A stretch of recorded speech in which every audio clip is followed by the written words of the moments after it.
O presidente eleito Lula pretende usar uma estratégia bem conhecida de Bolsonaro a partir de janeiro. Que estratégia seria essa?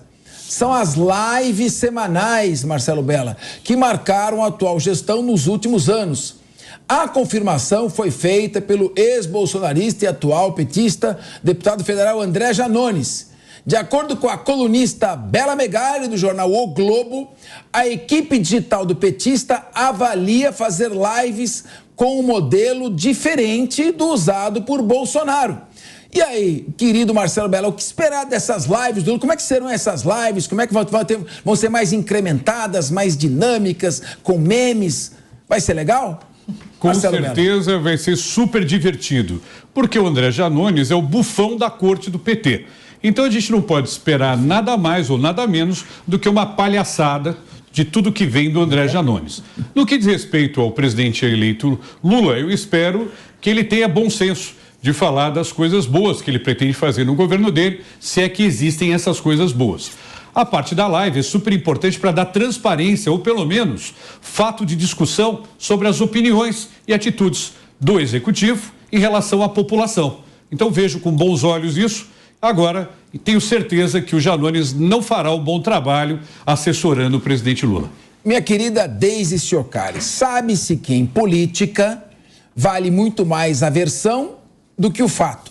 Todos os marqueteiros dizem, é o duelo do bem contra o mal. Desde que você faça o bem parecer o mal e o mal parecer o bem, é o que basta para triunfar na política. Você acha que o presidente Lula, a esquerda, se comunica melhor do que a direita? É aquela história, a pata põe um ovo grande e não fala pra ninguém. A galinha põe um ovo pequenininho e faz o maior barulho. Você acha que as lives vão ser mais dinâmicas, Deise? Mas o princípio é esse da pata aí da galinha mesmo. Mas qual é o ponto? Assim, a esquerda, pelo menos até agora, ela sempre foi mais eficiente na comunicação em espaços institucionais, né? Então, ou através da imprensa ou usando o próprio Palácio do Planalto. Agora, através de lives e essa modernização que a gente tem na comunicação política, nunca foi o forte da esquerda, foi o forte da direita que se popularizou isso com o Olavo de Carvalho, depois o Bolsonaro veio e deu um tom muito diferente, principalmente na campanha de 2018, é claro, a gente tem muitos fatores pela eleição do Bolsonaro, mas um deles foi, sim, a maestria em usar redes sociais, né? Coisa que a esquerda não soube fazer.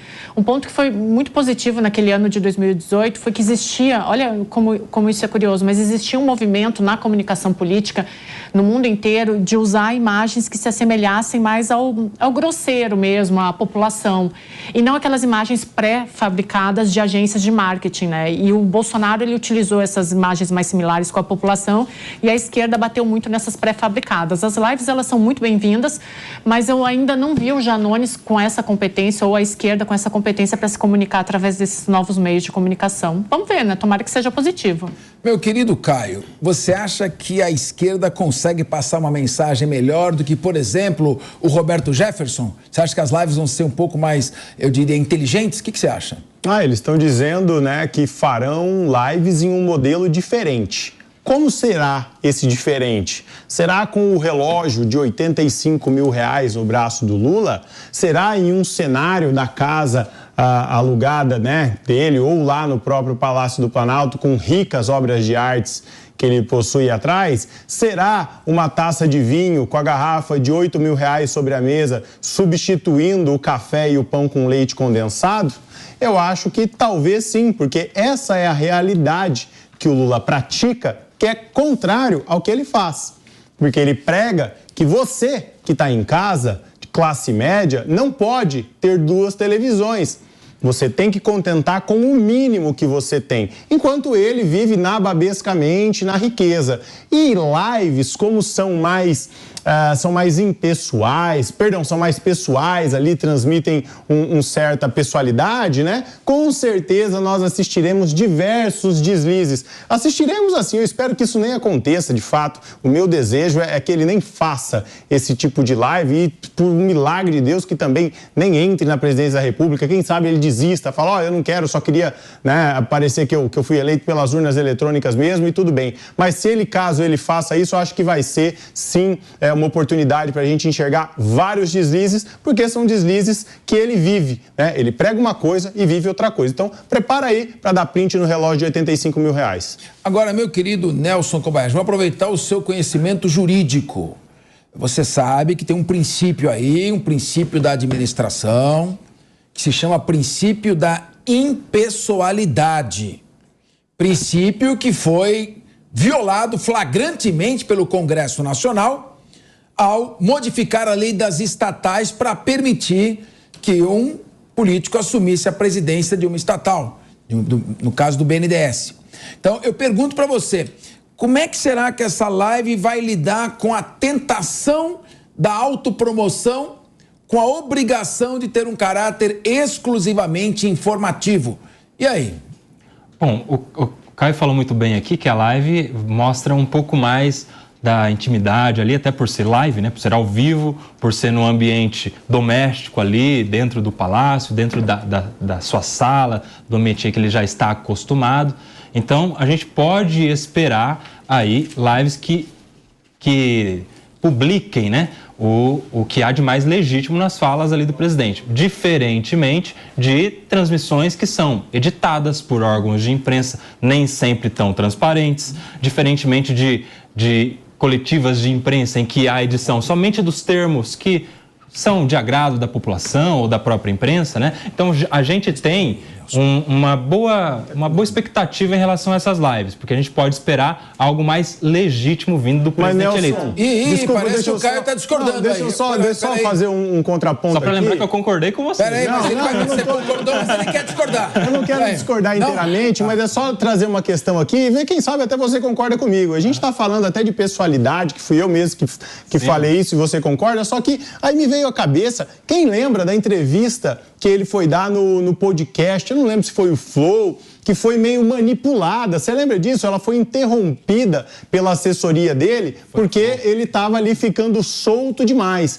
Então, quando o Lula fica solto demais, isso pode apresentar um grande problema, porque ele não pode se mostrar quem ele é. O Lula tem que criar o personagem dele, quer dizer entregar o personagem. Solto demais? Eu não entendi. Solto demais é falar o que pensa de verdade.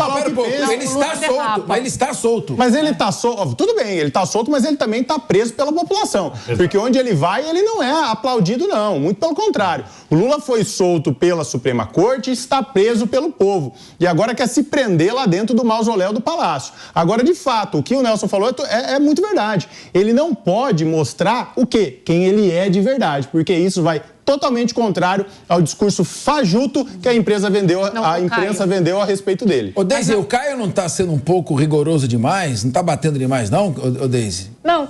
Certo? Você concorda? Não, eu tô Você concorda? Então, eu tô sendo realista, viu? Infelizmente. Nem tanto A, nem tanto B. Mas o Caio tem razão, porque se a gente lembrar no início da campanha eleitoral, a própria coordenação de campanha do Lula pediu para ele começar a ler discursos e ser um pouco mais pragmático, porque quando ele se soltava, ele dava as derrapadas dele que acabavam prejudicando a campanha, né? E fazia o crescimento do oponente dele. Então tem esse ponto mesmo. O Lula, quando ele se solta, ele normalmente derrapa e aí depois alguém tem que ir lá passar pano.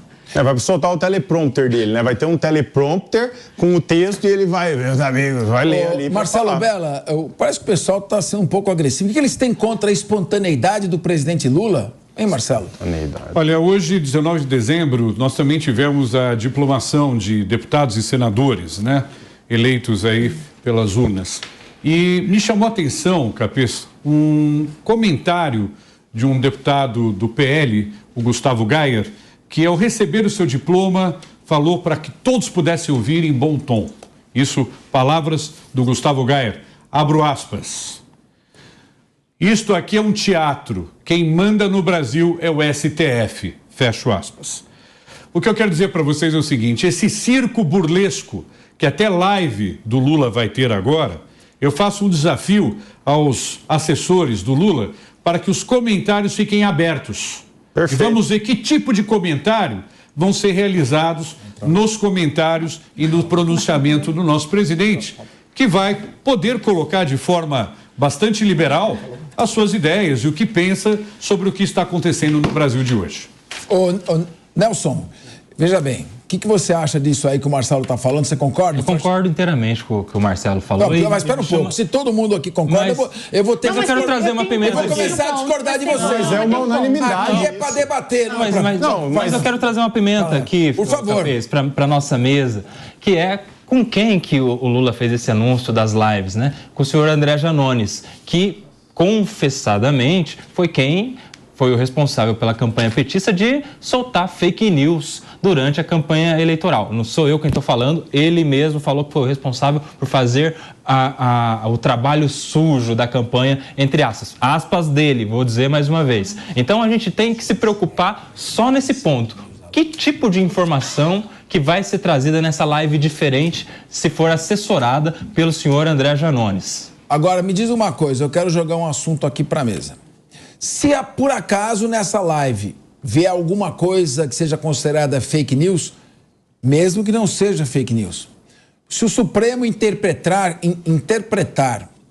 como fake news alguma informação, o Supremo Tribunal Federal poderá interromper a live, suspender a live, tirar do ar a live, inclusive ao vivo. O presidente está ao vivo fazendo uma live e o Supremo pode interpretar algum ministro que, porventura, a informação não é tão precisa, não corresponde exatamente àquilo. Corremos o risco também de uma live sair do ar? Não, com a esquerda não, de jeito nenhum. Nós temos vídeos de alguns, né? Não vou citar aqui, de alguns deputados de esquerda, né? Agora eleitos ainda, há anos atrás, não é recente, mas anos atrás, eles sugerindo o fechamento da Suprema Corte, o próprio José Dirceu falando que tinha que tirar os poderes da Suprema Corte, que ela tinha muito poder. Então, eles podem falar o que quiserem, podem dizer o que quiserem e fazer o que quiserem, que a lei não vale com o mesmo peso que vale para quem é de direita. Por quê? Porque o processo de implantação, o processo de crescimento, vamos chamar assim, de uma força maior, de uma força ditatorial, essa ascensão não faz parte do combate à esquerda, muito pelo contrário, a esquerda é parte do método, é combate à direita. Então qualquer um pode falar o que quiser da esquerda, seja ela mentira, fake news, que vai ser levado tudo sob aplauso da Suprema Corte, como tem sido até agora. Eu quero voltar para um ponto que a gente estava falando antes, também para não parecer que está todo mundo só discutindo os pontos negativos do Lula, mas a gente tem que lembrar que ele se fez, e boa parte do governo dele se fez no dom de oratória dele. Então, nisso o Lula é muito bom. Ou em mentir, né, Deise? Ele é muito bom com oratória, Caio, independente do que for, do conteúdo. Mas a gente tem que lembrar que o Lula, de antigamente, o Lula de 12 anos atrás, não é o Lula que assume agora. É um Lula que foi desgastado pela Lava Jato, que foi preso. Então, é porque aqui vem a ciência política na minha cabeça apitando para eu falar. Porque às vezes quando a gente parece que ele dá essas derrapadas em lives ou em programas que não estão ali extremamente coordenados e editados, a gente não está falando da mesma pessoa, porque o Lula é bom de oratória. Mas houve uma mudança. Você está confundindo manipulação com oratória. O Lula é bom de manipulação. Ele é bom de inventar dados, ele é bom de mentir para a população, o que não tem a ver com oratória. Oratória é você saber passar a sua informação. Desculpa, gente, espera um pouquinho. Ninguém pode retirar do Lula o mérito que ele tem. Ele tem carisma. De manipulação. Ele tem carisma, um grande líder. Carisma de manipulação. Ele lidera os povos. Ele lidera os povos. Porque o Bolsonaro é o principal líder da direita. 20 milhões de pessoas passando fome e acredita sem pesquisar, 30 milhões você acredita sem pesquisar, ele não é bom em oratória. Ele é líder dos tolos, né, que estão sendo manipulados, e então ele é bom em manipulação. Não, mas eu concordo com a Deise. O diabo enganou Eva, inclusive, né? Então você tem, né, durante a história da humanidade, né, você tem vários personagens que são bons em hermenêutica, em oratória. Olha, mas Deise, veja bem, nós estamos falando um pouquinho que o Caio, dizendo que o Supremo sempre apoia a esquerda. Não foi esse mesmo Supremo que manteve o Lula preso, que prestigiou durante muito tempo a Lava Lava Jato? E que agora está pedindo desculpa. Foi isso? Pediu desculpa para ele, certo? Então, beleza, né? Se a gente for por esse lado, ele está pedindo desculpa. Um ministro, eu não estou aqui para citar nome porque eu não quero problema para mim, chorou ao mencionar o advogado de defesa do Lula. Ele chorou, as lágrimas. Ó, assim, ó.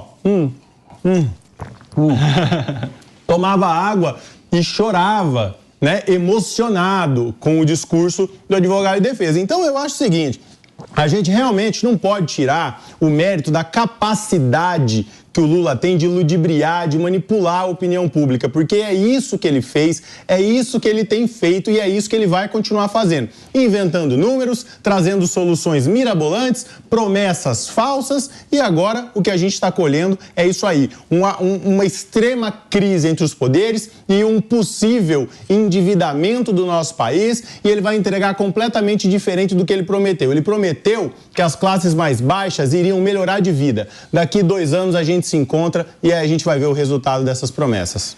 Meu querido Marcelo Bello, em 30 segundos que o programa está acabando, o que se esperar da direita no próximo mandato? O presidente Lula será empossado e exercerá o seu mandato. Não adianta querer esperar ou dizer outra coisa. Qual o papel da direita em 30 segundos, como fiscalizar e agir em defesa do interesse público na visão da direita? Primeiro que o jogo não acabou, né? Ainda para a direita atual, existem versões, existem ainda alternativas para se evitar esse caos que está se descortinando para nós e esta semana será decisiva. Então, creio ainda que algo melhor virá. Eu, como empresário, prefiro acreditar nas coisas boas sempre, tanto as coisas boas da direita, da esquerda ou do centro, e coisas boas virão.